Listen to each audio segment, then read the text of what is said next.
বাজারের মিষ্টি বিক্রেতা, উনি মনে করেন আমি তো আর মিষ্টি খাই না বা আমার ছেলেমেয়েরা মিষ্টি খায় না, তাই এই মিষ্টিতে একটু পচা ময়দা দিয়ে বানালে কোনো সমস্যা নেই।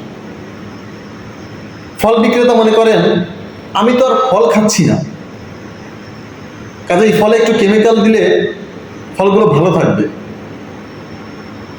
বেকারির মালিক যিনি, উনি মনে করেন আমি তো বিস্কুট কেক খাই না, তাহলে পচা ডিম পচা ময়দা দিয়ে বিস্কুট কেক তৈরি করলে কোনো সমস্যা নেই।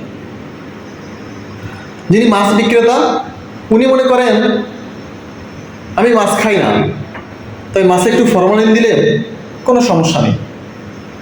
দিন শেষে কি হয়, মিষ্টি বিক্রেতা সারাদিন মিষ্টি বিক্রি করে সন্ধ্যার সময় বাড়ি যাওয়ার সময় ফল বিস্কুট আর মাছ কিনে নিয়ে বাড়ি যান।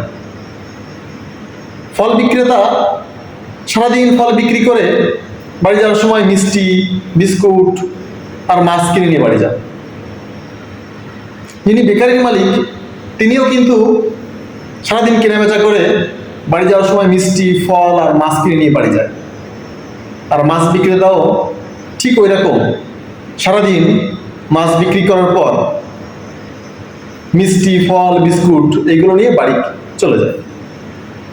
দিন শেষে কি হলো, সবাই কিন্তু সেই পচা নষ্ট জিনিসগুলোই খাচ্ছে।